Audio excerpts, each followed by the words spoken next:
Right. Good evening, ladies and gentlemen. The right person. Your ticket stub should say you're at the Livingston County Board of Commissioners meeting for April 28th, 2025. I'm calling the meeting to order. Moment of prayer by Nick Fiani.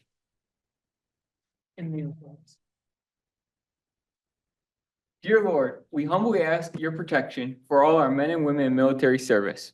Give them unflinching courage to defend with honor, dignity, and devotion the rights of all who are imperiled by injustice and evil.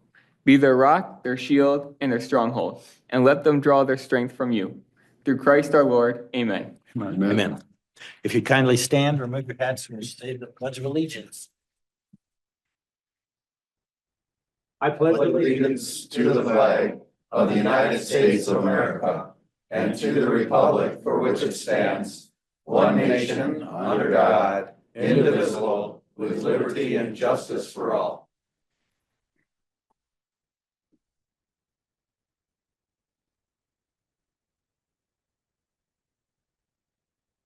Could we have roll call, please? Thank you. Commissioner Helserman, Here. Commissioner Domas. Here. Commissioner Sample, Here. Commissioner Nakagiri, Here. Commissioner Drick, Here. Commissioner Deaton, Here. Commissioner Panovich. Here. Commissioner Fiani, Here. Commissioner Gross. Here. Quorum is present. Thank you.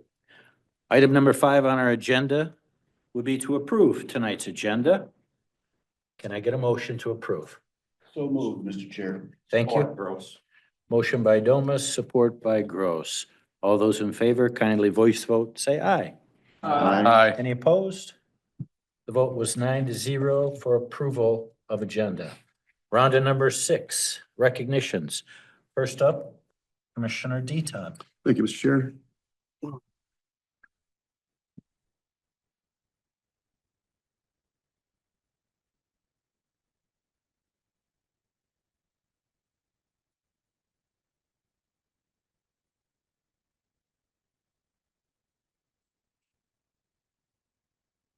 We're here to honor your 26 years of amazing service to our county, and this is a wonderful write up we did, but I do really appreciate everything you do. And I guess next to the commissioners, you're probably one of the people that gets most emails and contact with the public, eh? Commissioner Dean, I'm sorry to interrupt you, but we cannot hear you on Zoom. How about now? That's a little better. Okay. All right, well, I'll read the certificate. I'll do it loud. I don't know if this microphone is working. How about that? So much better. Thank you. All right, the Livingston County Board of Commissioners expresses their appreciation to Sue Bostwick for 26 years of service devoted to the county's equalization department. Throughout her tenure, Sue has consistently been dedicated to measuring the growth of our community and delivering assessments that provide information needed to plan for strategic development for our county. Her keen sense of attention to detail, eagerness to stay up to date with the continually changing duties of the equalization process, and strong leadership have always been evident, but were even more so with her 8 years as the department's director. In addition to strengthening the county's equalization department, Sue created meaningful connections with local units of government and provided valuable assistance. Therefore, let it be known that the Livingston County Board of Commissioners hereby recognizes and commends Sue Bostwick for her steadfast dedication to Livingston County's continued growth and success. Thank you for your many years of leadership and exceptional analytical reports and insight. We wish you all the best in your retirement and assure that you and your initiatives and legacy will continue to make a positive impact on your community for many years to come. And it's evident by your staff all being here as well, so that's pretty cool. So thank you so much. Awesome.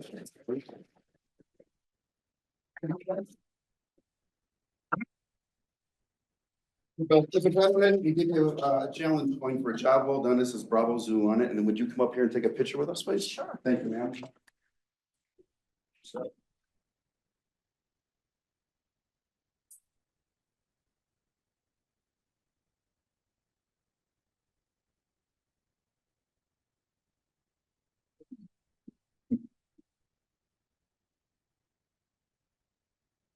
All right, everybody. we ready? 1, 2, 3. 1, 2, 3. Couple more. Congratulations.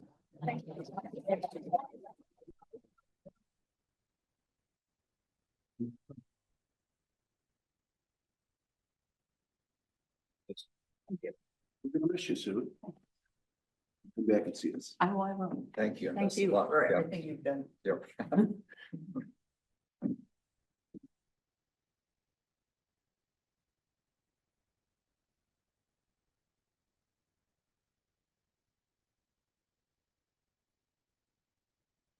Next up, Commissioner Sample and Gomez. Go ahead, Dave. Oh, come on. Oh, buddy. Takes two to lift this guy.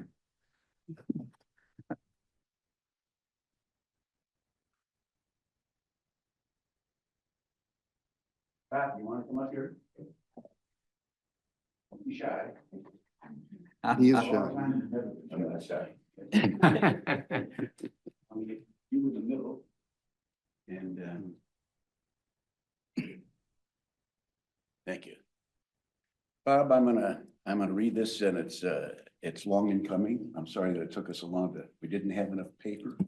I was on probation for a while. For a while, all right. So let me read this and then we can talk a little bit more after that. Certificate of recognition proudly presented to Robert Bazat. The Livingston County Board of Commissioners expresses their appreciation to Robert Bazat for his many years of service to his nation, his community, and our state. As U.S. Army veteran who was deployed to Vietnam, Bob truly understands the meaning of serving the people of the United States.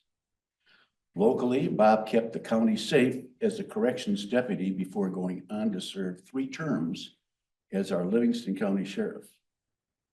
After 33 years of law enforcement experience, Bob brought his public safety expertise to the Livingston County Board of Commissioners, where he represented the 6th District for 2 terms. Wanting to make an impression at a state level, Bob was elected to represent the 47th District in the Michigan House of Representatives in the year 2020. Therefore, let it be known that the Livingston County Board of Commissioners hereby recognizes and commends Robert Bazat for his outstanding and inspiring leadership throughout the years. Your efforts to make our nation, county, and state safer will continue to make a positive change for all of us in the years to come. Thank you so much, Bob. Thank you all you did.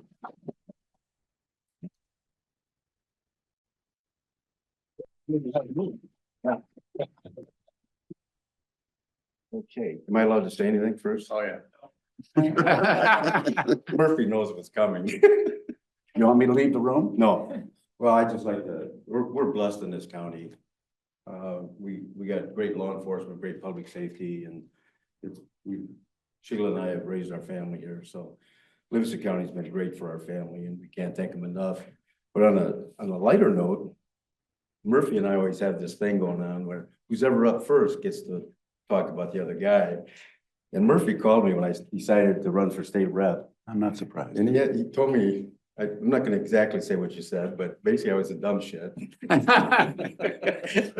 now he's doing the same thing. So he'll be our next senator, but he wanted to do what, 16 years of the sheriff's office? That was the plan. Things change, don't they? Well, best of luck. Thank you to all the commissioners. I appreciate it. Can we get your picture up here? Oh, sure. I had to get you one time.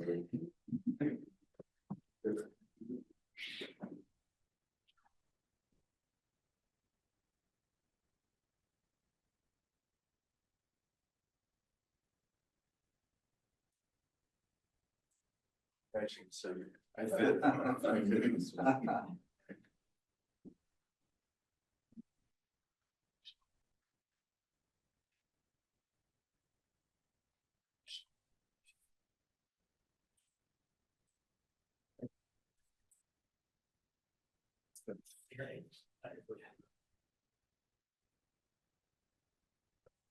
Thank you, guys. Thank you. Appreciate it. Thanks.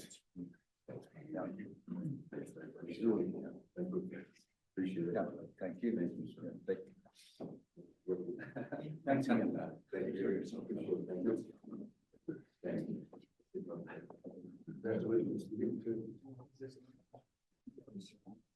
It's one of my favorite. Oh, okay. Thanks for everything.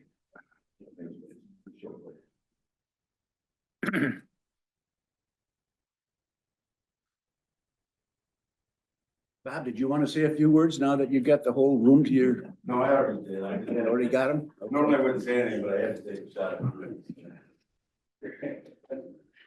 That's what it is.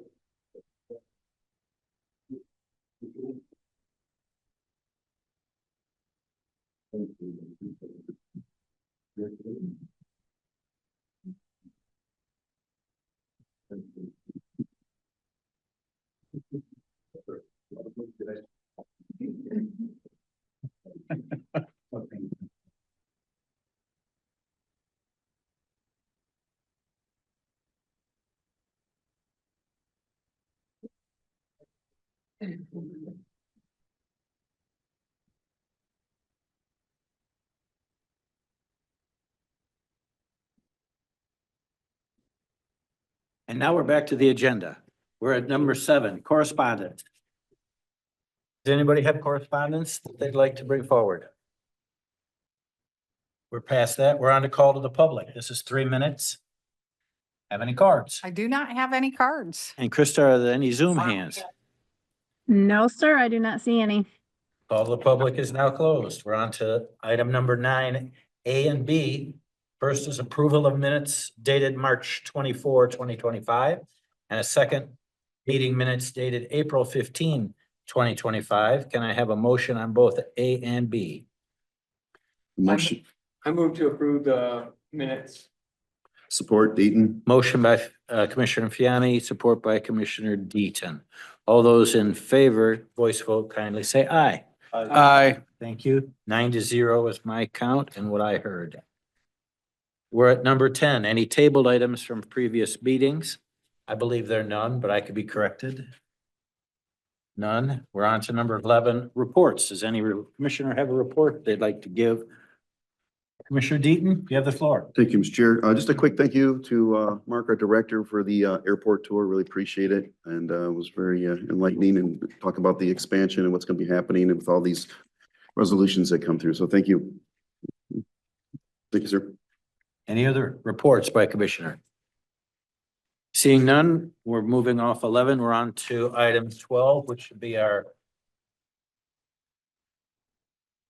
resolutions. Resolution 12A reads number 2025-04-051.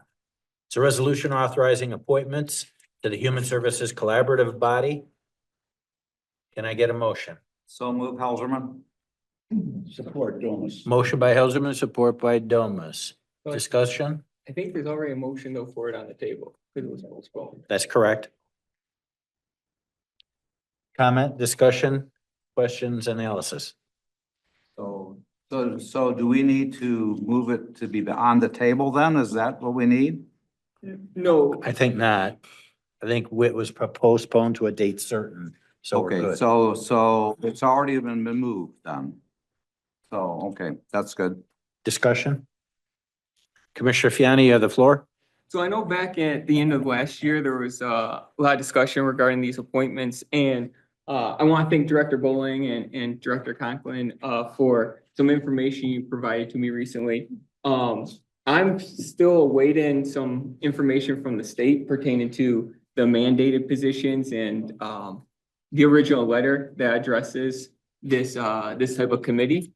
So at this time, I'm going to make a motion to postpone this resolution indefinitely. I'll second the motion. Motion by Commissioner Fiani, second by Commissioner Panovich to postpone indefinitely, I heard. Discussion on the motion to postpone indefinitely. Commissioner Gross? Thank you, Mr. Chair. I'm wondering, when was information requested from the state, and was that, have we been waiting for a period of time, or was that just recent? I believe it was, so it's been ongoing, but Originally it has been roughly, I'd say 3 weeks or so. And then there was additional information that was sought out going back to closer to the beginning of the year. But that part wasn't from the state.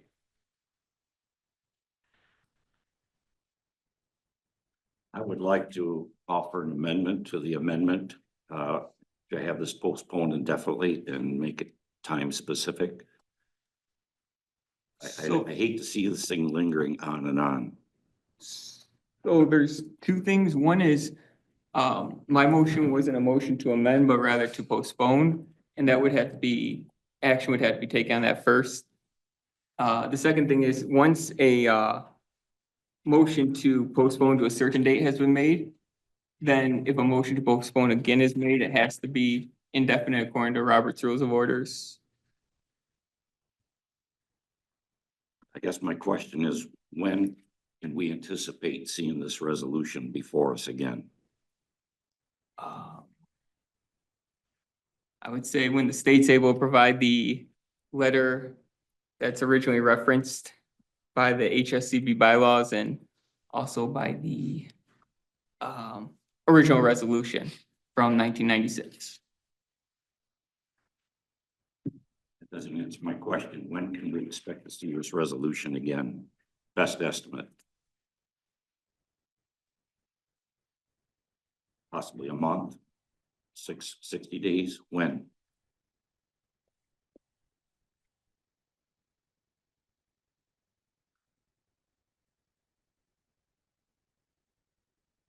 Not hearing an answer, I will not vote to postpone this. Mr. Chair, Commissioner Helserman. I would suppose that if this is a matter for the state and there is a law that, or policy that,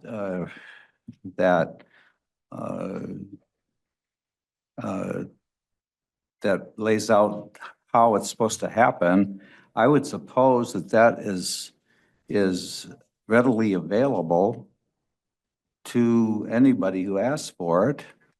And we all have when the answer is in the law or whatever, I don't think the state has any reason to give us further clarification.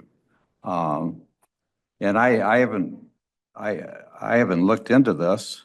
I know that when I first came on as a commissioner, this was one of my things that I dealt with, and Connie knows that, you know, my discussions in times past on these things.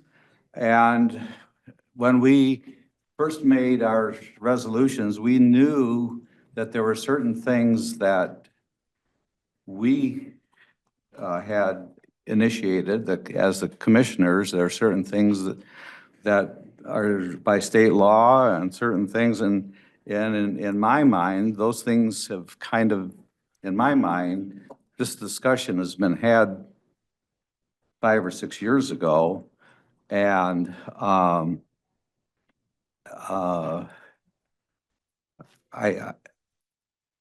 think that this is an important body for our county. And I see no need to postpone. I think we either need to be up or down about it.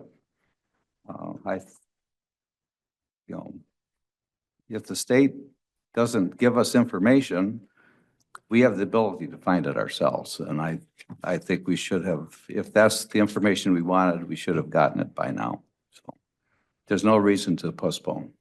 So. Commissioner Nakagiri, you have the floor. Thank you, Mr. Chair. I will be in support of postponing.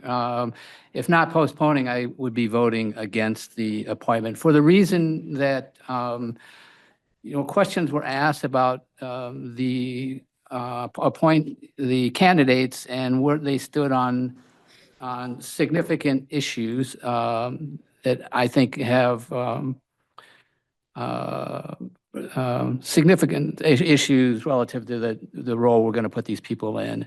And not getting those answers, I would be voting no, but if we're going to take more time and then maybe I'll get the answers on where these candidates are on the issues, I could change my mind. So, thank you. Any further discussion? Commissioner Gross, again. Thank you, Mr. Chair. I have serious questions about this discussion we're having tonight. This resolution was presented to us January, December, several months ago. There was plenty of opportunity to do a broader investigation on these people. Here we are, second time around, and now we're saying we need to do some more investigation. It boggles my mind, and I fail to see, from what I'm reading about these people and the information that's been provided to us, it sounds to me like they're all excellent candidates. One of them is a county employee who's been with us for 11 years. I just don't understand the mindset of what's going on here. Thank you. Any further discussion or comment? Commissioner Helserman? My question is, and I've not looked into it, and maybe, Connie could help us with this. Is the disappointment by the county commissioners a necessity? I don't know, is that, If we had the letter, we'd know. well, don't we have the right,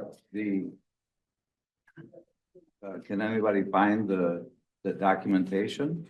Do we have the documentation that we're looking for? Because, bureaucracy is slow, and this commission is in this particular, we are the bureaucracy now that are slowing things down ourselves. And, maybe we should have an up or down vote, but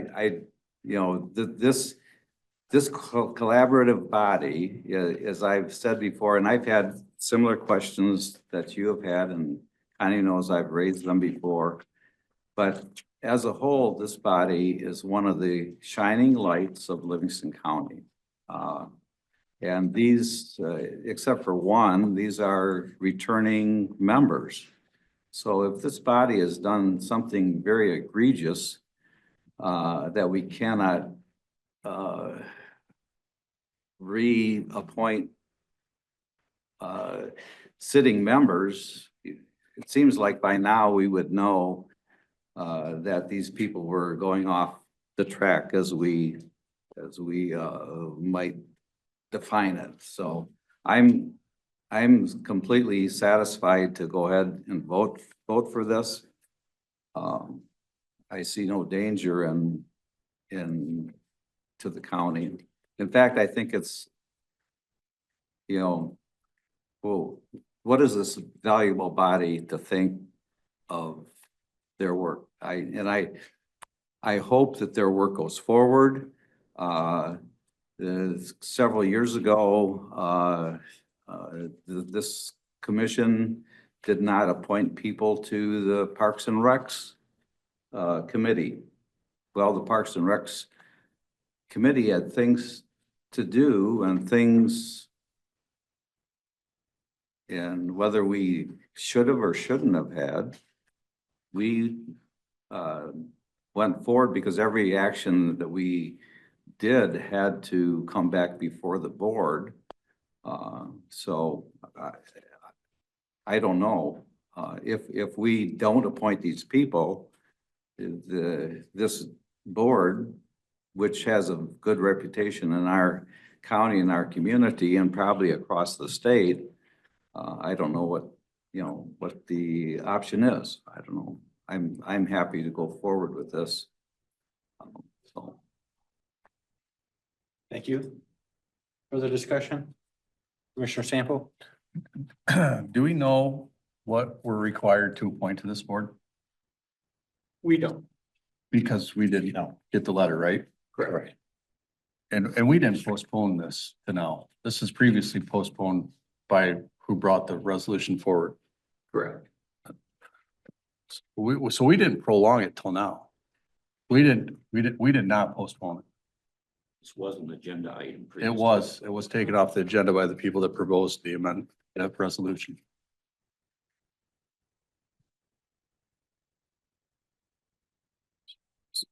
So I don't know what the requirement is what it takes to get the information out of the state to see what we're required to appoint, what the members or, what the statutory requirements are.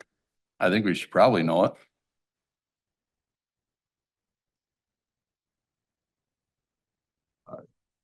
Does, Jay, do you sit on this committee? I do. The collaborative board. Yes. So tell us, if it's okay with the chairman, tell us what this board does, what, in your understanding of the purpose and the value to the community that this board gives. The HSCB is a group of many community organizations, people interested in hunger, food, housing, homelessness, healthcare. There's a variety of, an extensive variety of organizations that are representative and concerns that they have. The group meets once a month, normally about 20-some people in physical attendance and another 20-some people attending in Zoom. It's been moderated by Amy Johnston, who just recently left that position. She did a wonderful job of organizing it. We typically have speakers come in to address the group. 2 months ago, Adam Baranski from Let's came in, gave everybody an update on Let's activities and hopes and aspirations. Most recently, our emergency manager deputy came and made a wonderful presentation on behalf of the county's emergency management group. And so they regularly have speakers from various dimensions. In my 2 years on that, as a representative on that board, I've never heard anything that I would consider to be negative in any way. I'll take that back. I think the first month that I was on it, there was a presentation from some folks from Jackson that told us about their DEI program, and it was interesting to hear, but it died right there. I've never heard anything from the HSCB board or any members of it speak one way or the other about DEI or CRT. I am aware that there's a lot of members who are involved in mental health and other health issues that have to be aware of DEI in order to maintain their licensing from the state of Michigan. That doesn't mean that they necessarily advocate for anything or practice anything. It's just some awareness that they are required to have.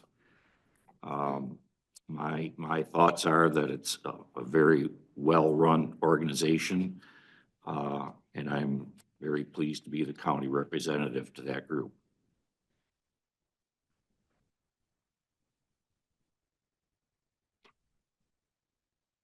Is that sufficient, Commissioner Helserman? Yes, Okay. because I've gone to several of their annual meetings and it's very informative and very heartwarming, I'd say. And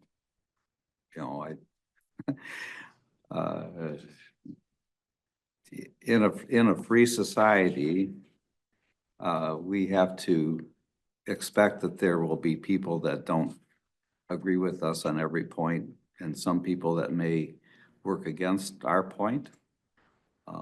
But at this point, I don't see that in this group as a problem in this group. So. Chair, if I may, Gross. if there's any concerns about my comments relative to the group, Connie Conklin is here. She is currently the acting chairperson for the group, and I'm sure she could amplify on any remarks I made and perhaps expand even further if she's willing.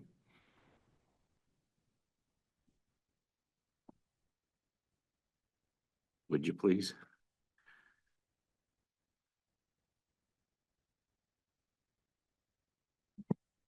Make sure the green light is lit. It is. It is. What can I tell you? So, Questions? I mean, I can make some comments around the mandated part. It's my understanding the state doesn't mandate it in the, like statewide like it used to. It was in the 90s where it was mandated specifically around children's services, that any grant funding had to go through the Human Service Collaborative Body, not as a fiduciary, but as making sure that different systems were working together on behalf of the consumers to reduce duplication, and increase efficiencies. And so that was kind of the premise of it, because you had agencies working in silos. And so the whole idea is that if you have all the children serving systems, whether it's community mental health, Department of Health and Human Services, public health was named, the courts, that it should be one child, community children, and then there's different mandates with regard to those systems, but that we should be working together. So that was the whole premise. Since that time, we have expanded kind of our reach because it works so well to be collaborative around children's services. We've expanded to housing, transportation, senior services. And the whole idea is that we're working together on behalf of the residents of the county, and not competing necessarily against for resources, but that we have a belief that if we work together, we can spread the reach and the resources that we do have across the agency. So I'm not sure if there is a state letter, to be honest. I just don't know it exists. It was a mandate years ago when I was here in the county before, working at community mental health, and it was specific to children's services. And then you had to go through the county commissioners to appoint, to kind of like validate the HSCB. Since that time, there's counties that have it, there's counties that don't, there's counties that have it through their county commission, there's some that don't. I mean, the good thing about our county is we kind of kept it up, and we actually grew it to make it better for the residents, to see these are the needs of the community, how are we going to address it collectively, instead of CMH does one thing, DHS does one thing, people don't know where to go to get the resources. This is a way to kind of pull it all together and streamline it. Is that good? Commissioner Gross? I'm fine. Okay. Anyone else? I have a question for our lawyer. Proceed. If you know,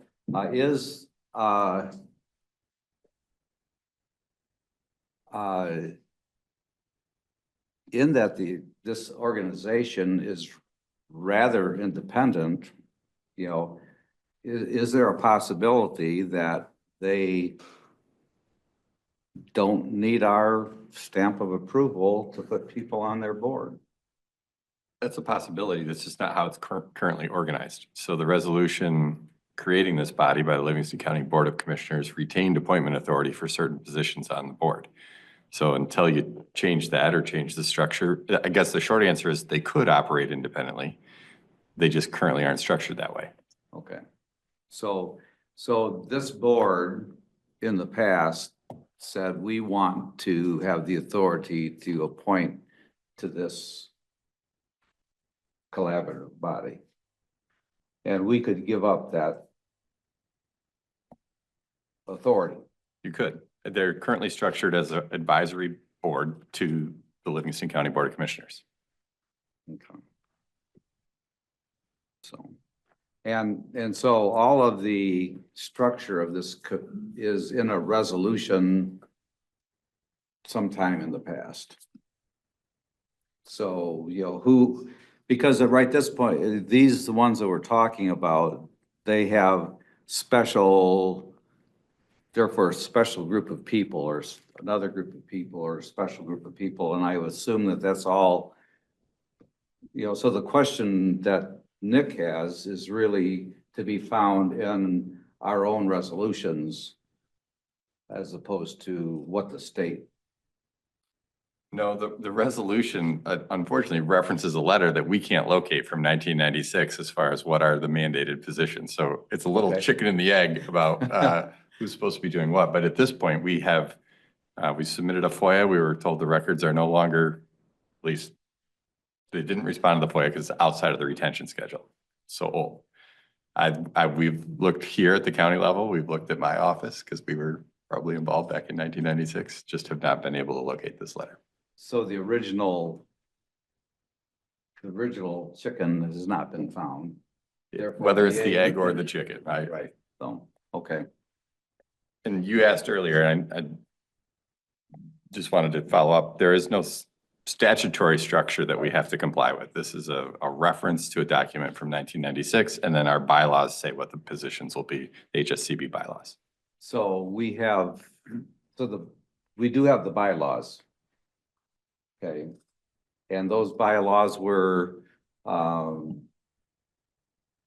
approved by the county board? I don't know if they actually were. That doesn't say anything about the board signing off on amendments to the bylaws. The bylaws are currently in existence. Okay, and so the bylaws have the way that you appoint them. Yeah, there's permanent members that, through the county, so a lot of county departments, CMH, different ones that are permanent members that don't go through the 3-year process. So anyone in those positions, and then there's the other kind of at-large ones that are designated that still come to the county commission. That's how the bylaws are set, and it's But been the that way for a bylaws while. don't address if the county commissioners don't appoint. It doesn't address. No, that's new. Okay. Mhm. So in my mind, we should either get in or get out, yeah, if we do not want to be part of the appointing position, we should get out. If not, if we are going to be part of it, we should do our due diligence and say yes or no to each candidate. So to postpone, I think, to postpone, I don't think we should postpone. Because apparently we can't postpone to a date certain. That's your understanding of Robert's Rules of Order. Once you've postponed the second time, you can't go to a date certain. That's correct. Okay.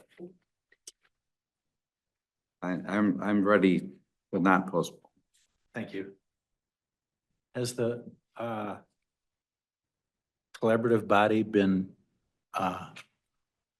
is it out of business? Or do you still meet and do you still work? No, we still meet. Okay. Yeah. It's Yeah, not we're like still this is, meeting. you haven't been crippled out of existence. No, I mean, There's some people that, the bottom line is we're, we don't have funding. We're not allocating funding. What we vote on is primarily letters of support for grants that we collaboratively put together that benefit the residents of the community. There's not money that's allocated as part of this. And so it's really more a collective, collaborative effort that we have. And it's not that we don't want the county, a lot of the county departments are involved. It's not that we don't want the county commission involved either. Because I think it's been valuable to have the commissioners on the HSCB and appointed to the HSCB. It has been valuable. and you're still working in business every month. Yes, it would be helpful to not have gaps in our membership. But we are plugging along. Okay. Mhm. Commissioner Gross. I'd like to point out that there are numerous members of employees of the county who are members of the HSCB board. There's representatives from the health department, from Let's, from EMS, the sheriff's department, the court system. There are a lot of us county employees who are involved in this on a monthly basis. And I think it's a good representation, and I think all of us together can speak with the voice of the county on whatever issue comes up for discussion. Got it.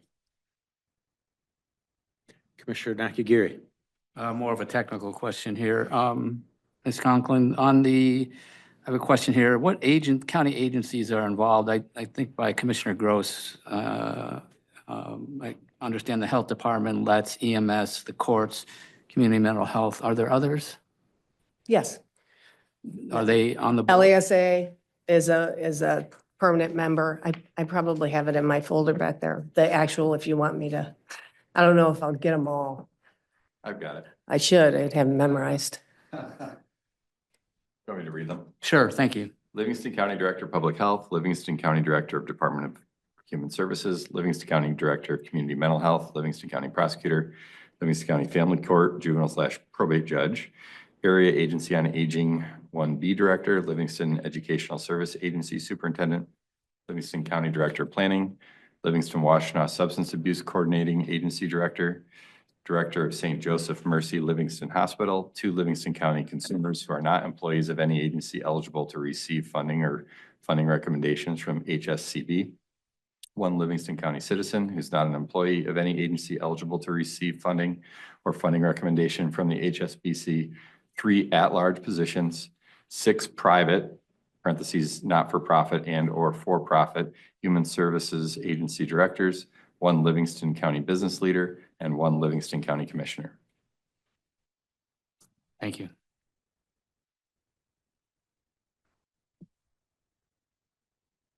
Seeing no other hands, we'll close discussion and we'll go to a voice vote on the motion to postpone indefinitely, moved by Fiani, seconded by Panovich.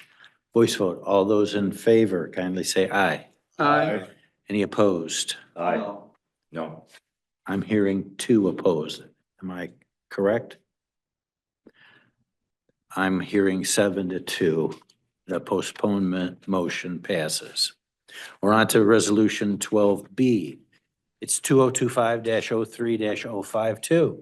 The resolution to adopt the updated 2025-2029 Livingston County Emergency Operations Plan brought to us by Emergency Management. May I get a motion? So move Deaton. Second, Fiani. Motion by Commissioner Deaton, second by Commissioner Fiani. Is there need for discussion? Seeing no hands, voice vote. All those in favor kindly say aye. Aye. Any opposed? I heard 9-0 passes. We're at item 12C. 2025-04-053. It's a resolution authorizing the addition of 4 full-time EMT positions for emergency medical services. Can I get a motion, please? Chair. Thank you. Second Deaton. I've heard motion by Domas, second by Commissioner Deaton. Is there a need for discussion or question or analysis? Roll call vote, please. Commissioner Domas.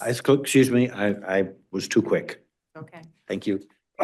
Commissioner Nakagiri, you have? Yeah, I don't have a question. I just want to give the director a heads up. I'll be chatting with you in the near future about budgetary issues. I want more of a confidence level that when we add these, 4 positions, they can adequately cover the cost in light of the expansion. We're going to be building 2 new bases. I think as a rule, as I've seen in the past, we do not accrue enough money to cover the depreciation costs for capital assets. So I'm very anxious to have that discussion, but I will be voting in favor of the resolution. I'm just giving the director a heads up. Thank you.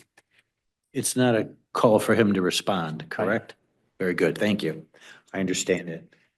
So with that, then I'll close discussion and we'll go to a roll call vote. Thank you. Commissioner Domas, Yes. Commissioner Sample, Yes. Commissioner Nakagiri, Yes. Commissioner Drick, Yes. Commissioner Deaton, Yes. Commissioner Panovich, Yes. Commissioner Fiani, Yes. Commissioner Gross, Yes. Commissioner Helserman. Yes. Motion carries. Thank you. We're on to 12 sub D. It's number 2025-04-054.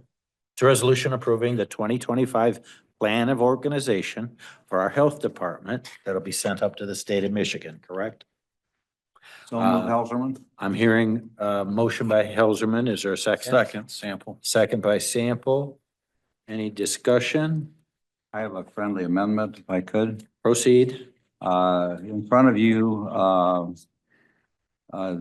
I have several whereases that I would like to move to amend this resolution. They're informational. I will read them. And whereas the Livingston County Health Department is considered a county department under the authority of the Livingston County Board of Commissioners, and whereas the General Government Health and Human Services Committee acts as the Board of Health for the Health Department, and whereas the health officer reports to the county administrator. These are all, those are all quotes from the document that we're approving. And whereas the Livingston County Health Department has a record of acting independently and going above and beyond the minimal requirements to meet specific needs of Livingston County residents, and whereas the Livingston County Board of Commissioners expects each department and each employee of our county to secure the liberties guaranteed by the Constitution, period. I so move that we amend the resolution with those words. Second, Sample. There's been a motion to amend and by addition, 5 whereas clauses by Commissioner Helserman with a second by Commissioner Sample to add by amendment. Any discussion? Need for questions? Commissioner Gross. Yeah, I'm troubled somewhat by the proposed, fourth, whereas in the proposed, amended version. Do we have any information regarding the acts of the health department acting independently, going above and beyond minimal requirements? Do we have any examples? I will Those. give some that I know.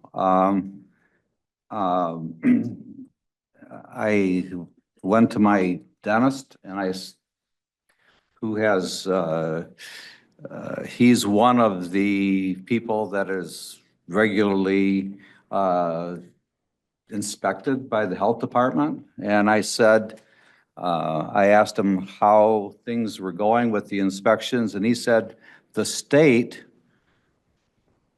we don't know. The state says this and that and the other thing, but our Livingston County Health Department, they give us, exact guidance. So they go above and beyond being independent of just what they take what the state says and make sense of it. That's what I mean by going above and beyond. I think also during COVID,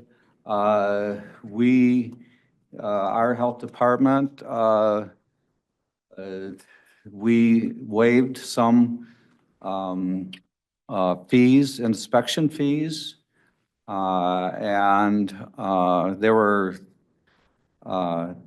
things where even though there was friction between maybe the exact things that the department did during COVID, our health department, as compared to other health departments in the state, I think went above and beyond and resisted a lot of the nonsense from the state. And maybe we wish they would have resisted more, but those are sort of, and I would suppose, it's my opinion, that our healthcare, our health department is ranked very highly in the state for delivery of services. And to do that, you have to go above and beyond the, just the minimum requirements. So that's the reason I put that in there. So, I thank you for your explanation. However, when I first read this, we received it about an hour ago. That particular sentence troubled me because it has I feel, a negative connotation. That the health department's going over and above and in a negative fashion. I wish these words were a little more positive, highlighting what we feel are good things that they've done. yeah, I intend it to be a positive. I don't know. That's my, I wrote it just, unless you can think of another positive way to say it. When I first read it, it just struck me that they were doing something wrong. No. They were doing something they shouldn't be doing. Above and beyond the minimum requirements to meet the specific needs of Livingston County residents. Yeah, I don't know. That's, I don't know what you add to that. that's my opinion, Thank you. I understand your opinion. Thank you. Okay. Above and beyond minimum. Commissioner Nakagiri? I'm going to move to amend the amendment on the final whereas where it says to secure the liberties guaranteed by the Constitution. I think it would be better worded, and I'm proposing this as amendment, guaranteed by the Michigan Constitution and the United States Constitution. can I make that as part of my amendment? To make it a friendly amendment? You can, if the second on the original motion to amend is in favor of that. Who seconded? I'm fine with it. I did. Commissioner Sample did. Yeah, that's a good, So it's just adding the United States Constitution and state of Michigan, correct? Yeah. yeah. Thank you.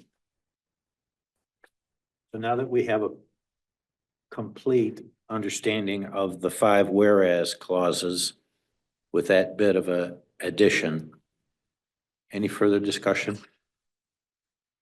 We'll go to a voice vote of putting these 5 whereas in or not. All those in favor of putting them in, kindly say aye. Aye. Anybody against that? That's a 9-0 vote to add these 5 whereas clauses. And Madam Clerk, you have the document. All right, you're good. Correct. All right, we're good there. And then back to the actual 2025-04-054 as amended. All those in favor, voice vote, kindly say aye. Aye. That also I hear is a 9-0. That passes. So we're on to 12E. That's number 2025-04-055. It's a resolution authorizing an agreement with Keefe Group to provide inmate banking, commissary, and vending services at our jail. Can I get a motion? I move to it. Chair. I'll second it. Motion by Commissioner Domas, seconded by Commissioner Fiani.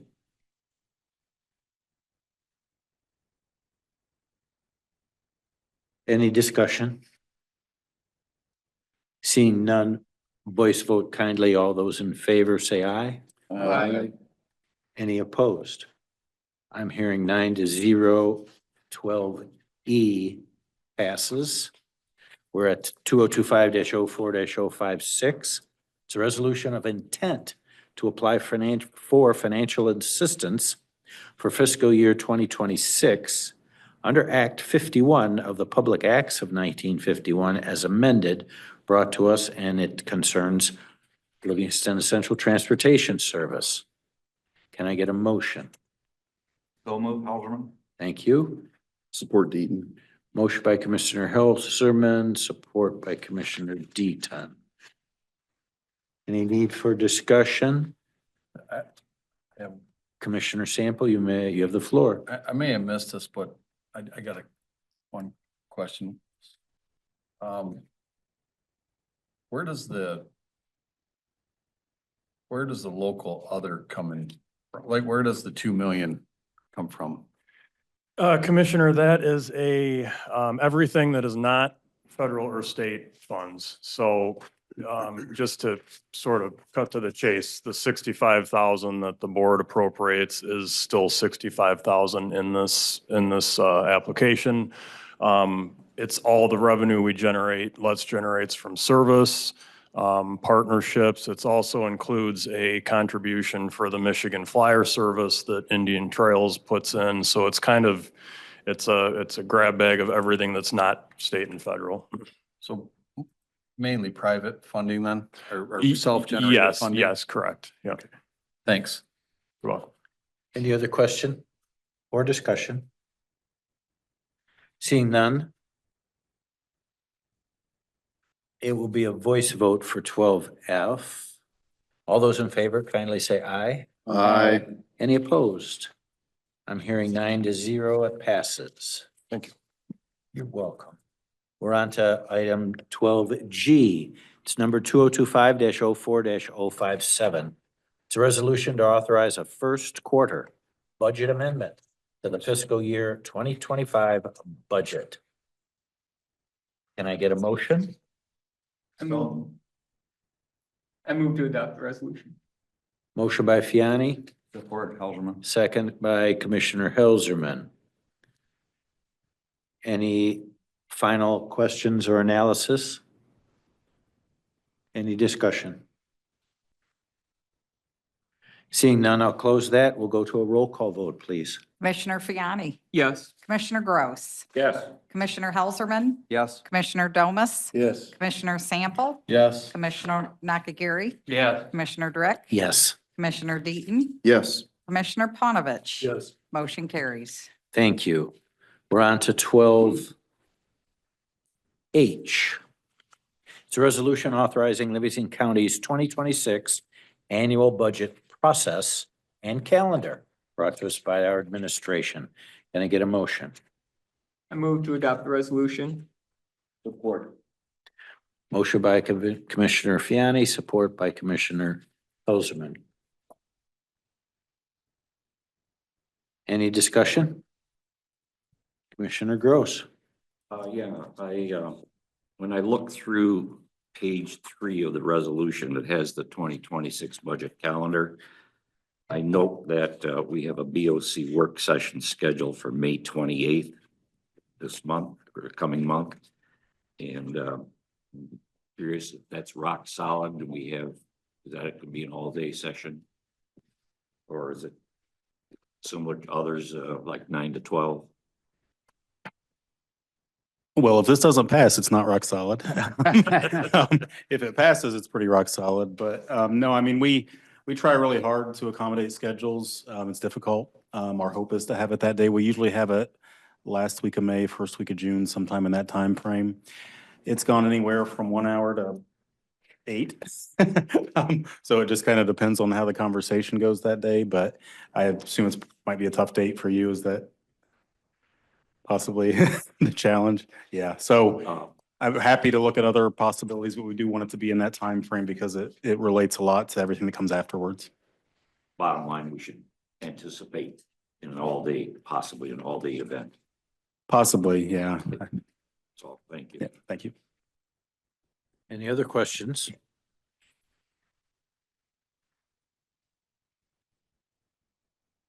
Hearing none, I'll close that portion and we'll go to a voice vote for 12H. All those in favor of the annual budget process resolution, kindly say aye. Aye. Any opposed? Hearing none, the voice vote was 9-0, it passes. We're on to 12I. It's number 2025-04-059.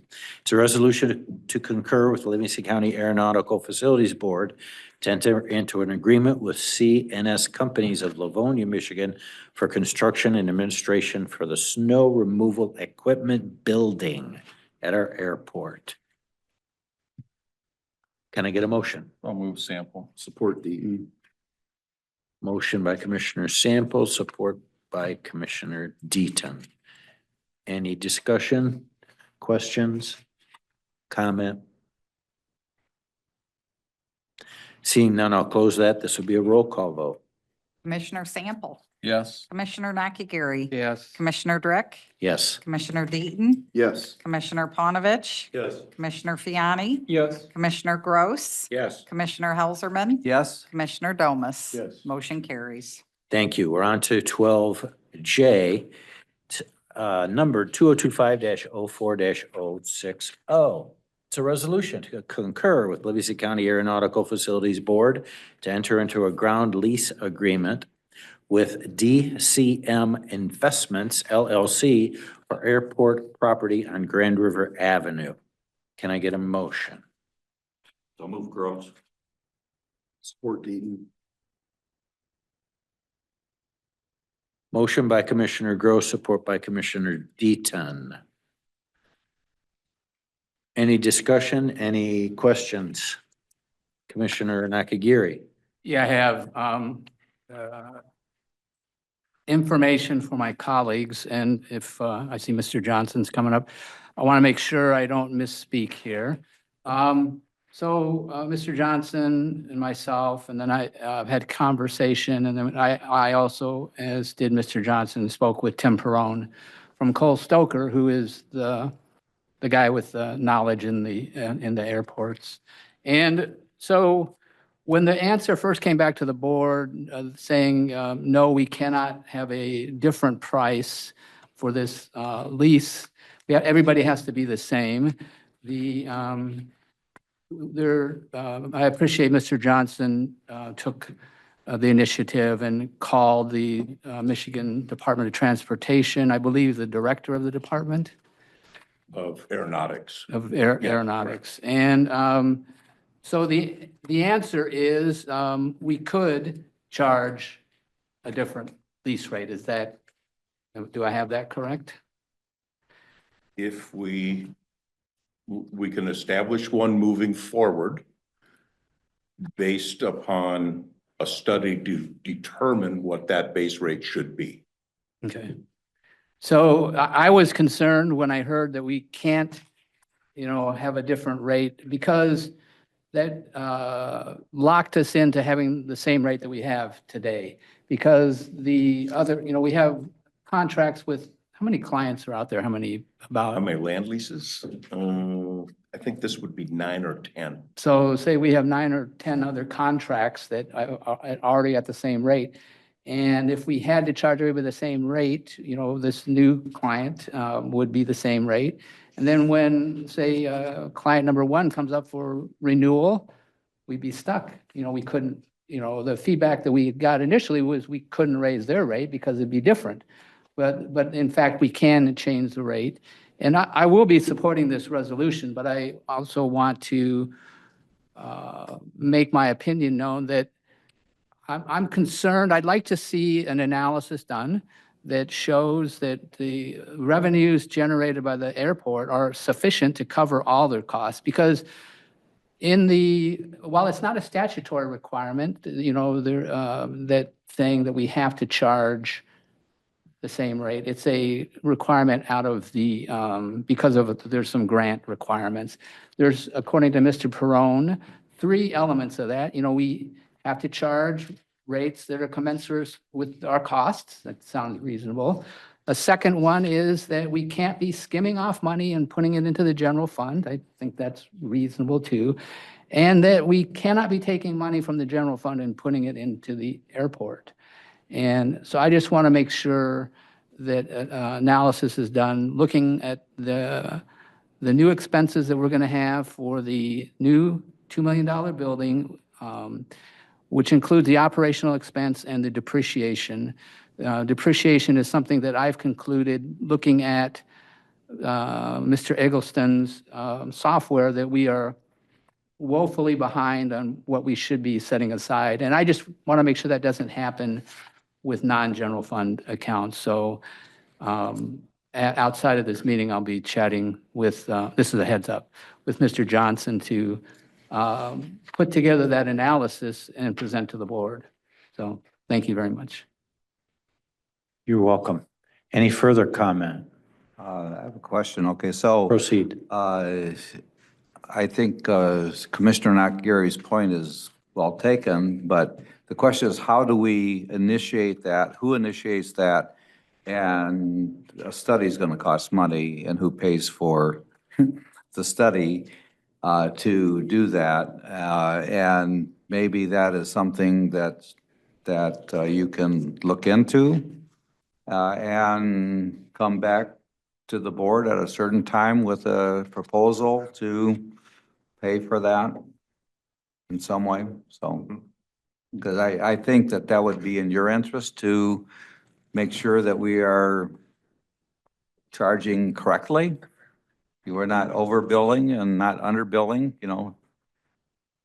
So, We can look at that.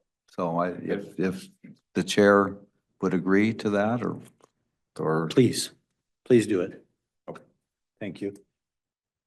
Just for the record, I wasn't anticipating that we would hire a consultant. I was anticipating that this would be done by the airport board and the director. But whatever, you know, however it's done, you know, because I suppose that your crew can run a calculator as well as a contractor can, so. But if we need outside help, yeah, then. So, I'll start with internal, and if it gets over, you know, your head, come back, tell us. Sound good? And I do what, Wes, there is no prohibition upon general fund dollars going to the airport by grant assurances. The grant assurances state that we are supposed to do everything we can to be self-sufficient. But of general aviation airports in this state, there are probably less than 10 of us that are self-sufficient. And it's all airports where there's a population base.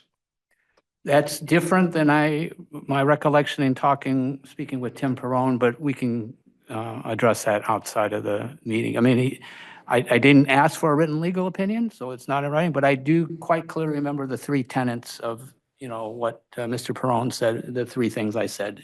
You know, don't be skimming off any money, don't be infusing any money, and charge, you know, rates commensurate with your costs, so. was that specifically for a building, but not the airport in general? No, it's the airport in general. Attorney Norfolk. I just want to make a note. I believe our leases include cost escalators on an annual basis based on CPI. So we do have, just to set you at ease, I don't disagree with anything that was said about you can do an analysis to make sure you're charging the right amount to cover it all. But if we had a 10-year lease, that lease has increased likely each of those 10 years. Recently, some significant increases, just because we had CPI increases that exceeded 2%, which it was forever. So they do move along. I'm not saying they've caught up, but at least they aren't static. And so that way, when somebody enters into a new lease, they're entering into the lease at the 2025 CPI adjusted lease rate that everyone else is paying. Right, I was aware of the CPI adjustments. My concern is that when the taxpayers of the United States and the county and the state of Michigan, you know, improve the airport by putting in a $2 million building, that cost of those is above and beyond the CPI. Commissioner Gross. Thank you, Mr. Chair. I intend to vote in favor of this resolution, but I would like to make a request to our financial staff. Perhaps at next month's FAM meeting, we could get a report on the performance of the airport in the last fiscal year, whether they reached a profit or if they operated at a loss. I think that would be good information for us, and I don't want to postpone this resolution to wait for that, but I think we should have that information going forward. Thank you. We actually might have that information right now. Director Johnson, I think, are you able to speak to that, the profit revenue? Yeah, excuse me, income exceeded expenses in 2024. Off the top of my head, I'm gonna say by about $100,000, but and it might have been a little bit more than that, but I don't remember the number. When it's that kind of number, I don't pay specific attention just because we're not even close to being in the red. What's your gross revenue and your gross expenditure? I mean, roughly, like, This year, I believe our budget is 1.7-ish for both revenue, 1.7 for expenses and about 1.77 for revenue. Yeah, our budget for this year was about $65,000 to the good, and we're running about right. We're coming out of our slower season, being the winter time, which with snow removal and everything else, like, our expenses are higher. But year to date, we are, I think, $12,000 to $15,000 in the black. And summer's when we make hay, typically. Is that Your sample. Would you say that last year was a better year for you or a worse year for you? And the reason I ask is because this past winter was a tougher winter, but it was colder, but not as much snowfall. So winter wise, I think we only had the contractor out 3 times this winter. And that's where our big expense is when we have to call the contractor. Our in-house is, it's hours we wouldn't normally work because it's in the middle of the night, but it's essentially hours and then machine time. 24 was similar to 23 as far as revenues. Yeah. And putting money in the bank, which is going toward a large portion of that's going to our SRE building. Yeah. I would just assume that some type of 5-year outlook of that, just because I imagine when these guys push snow on it,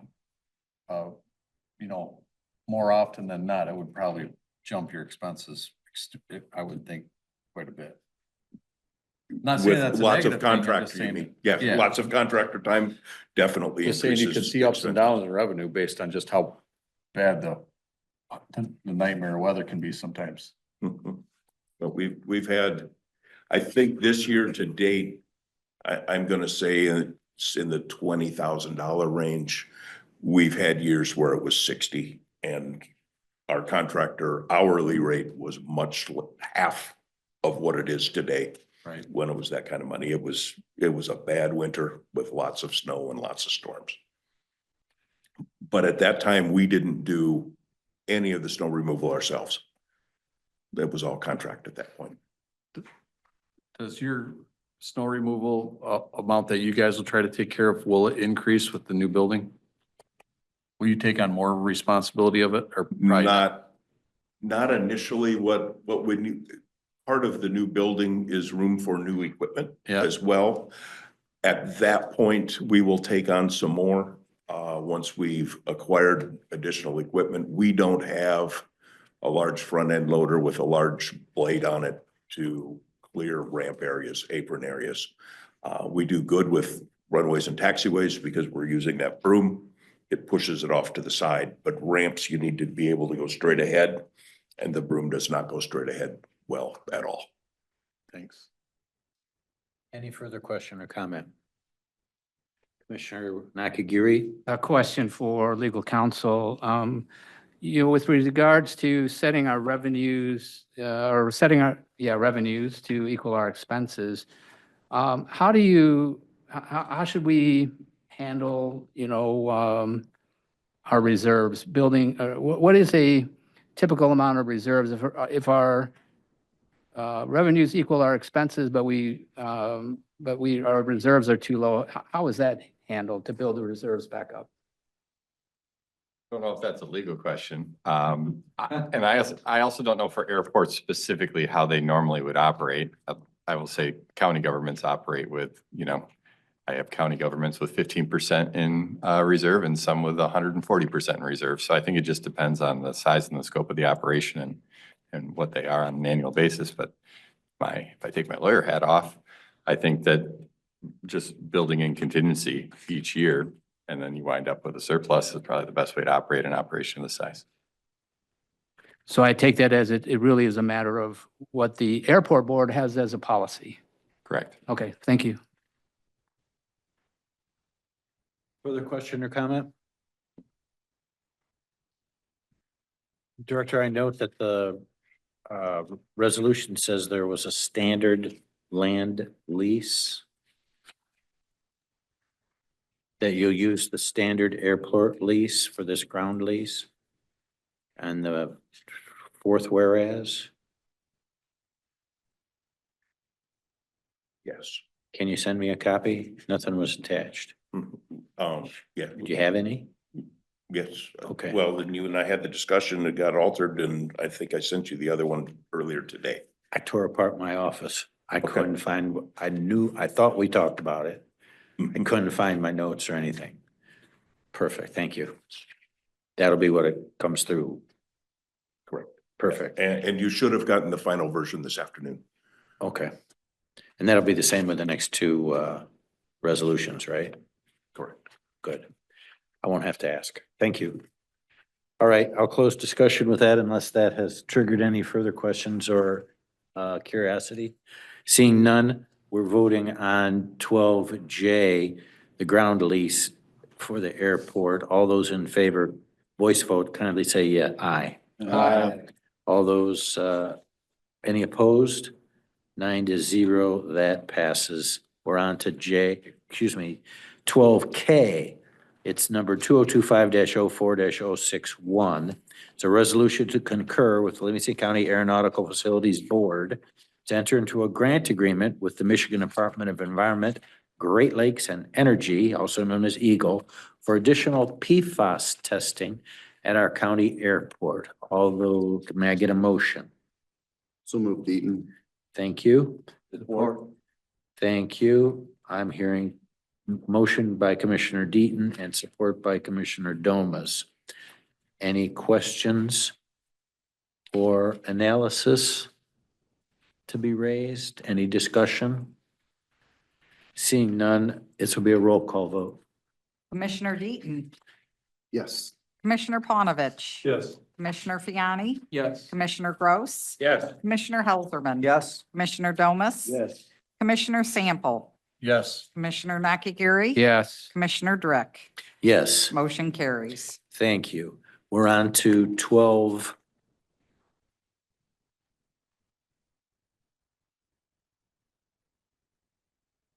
L. And it's number 2025-04-062.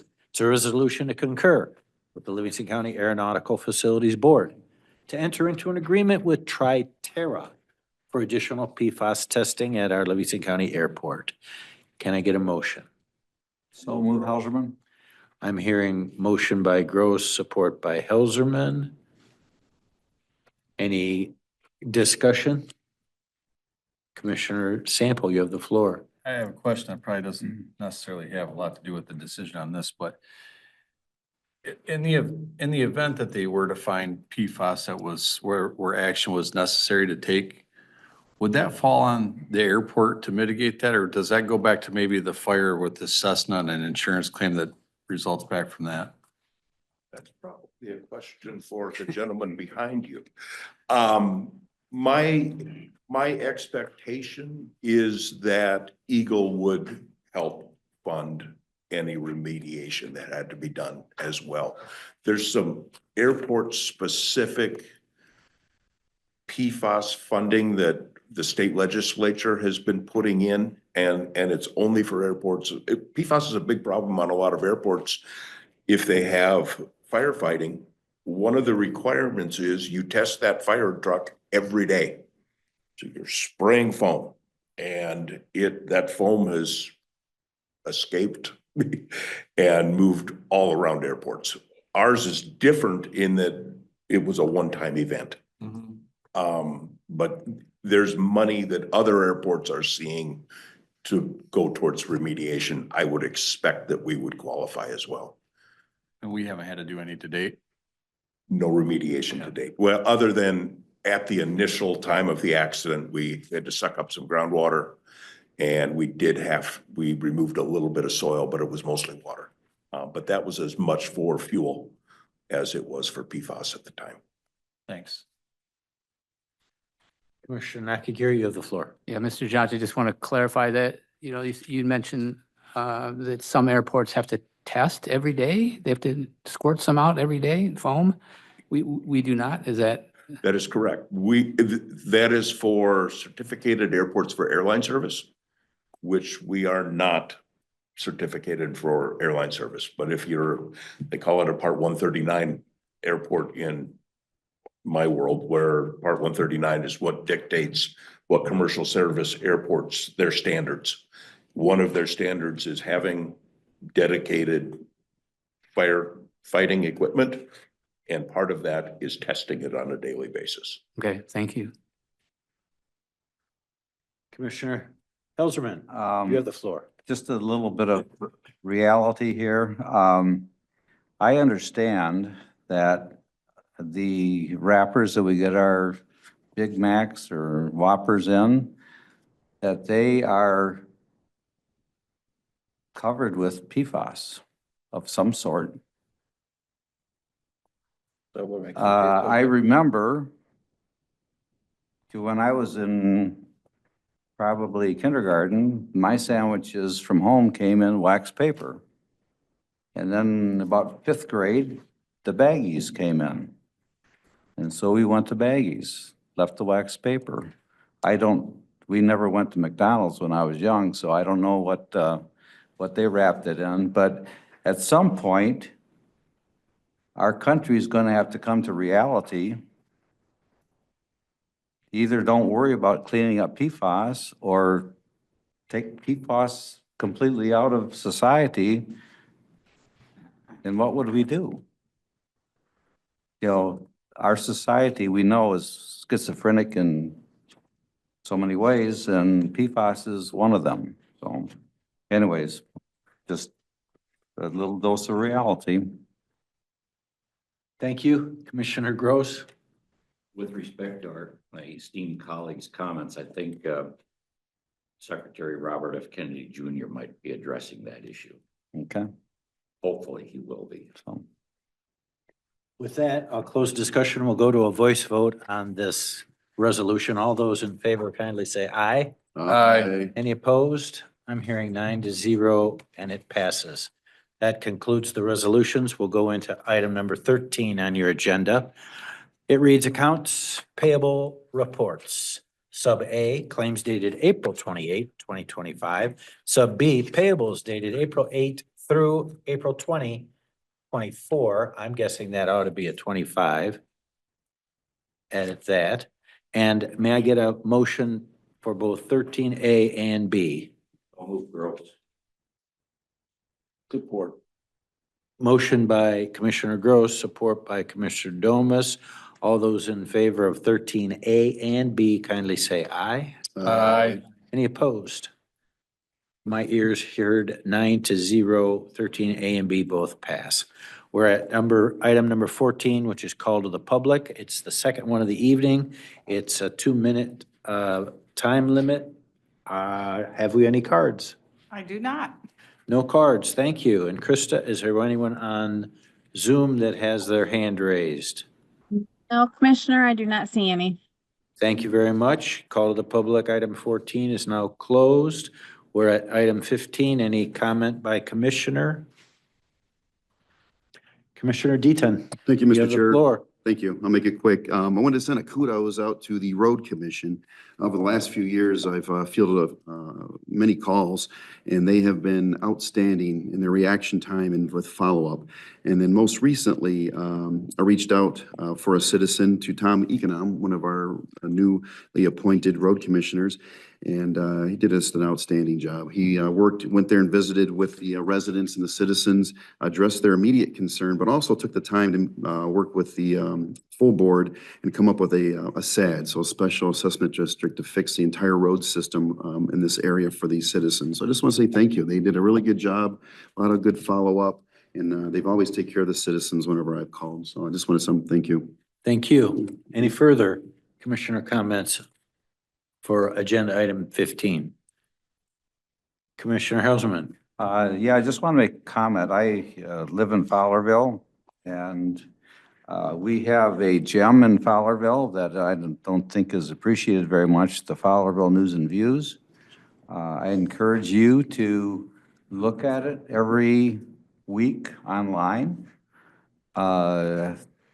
It's one of the few true journalistic papers.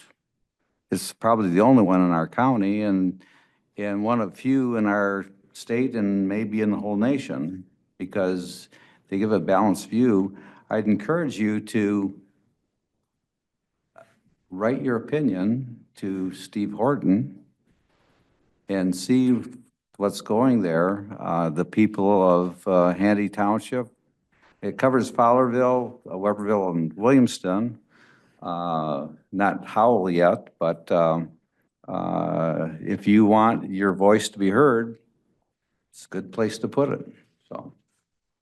Thank you. Commissioner Gross. Somebody brings the Fowlerville News and Views into our office area, and I generally pick one up every time I get a chance.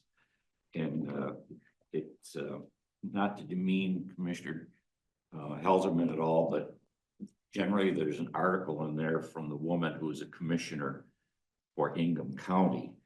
And I think Williamston is in her jurisdiction. And some of the comments and articles that she puts into her little contribution to the paper are quite interesting, to say the least.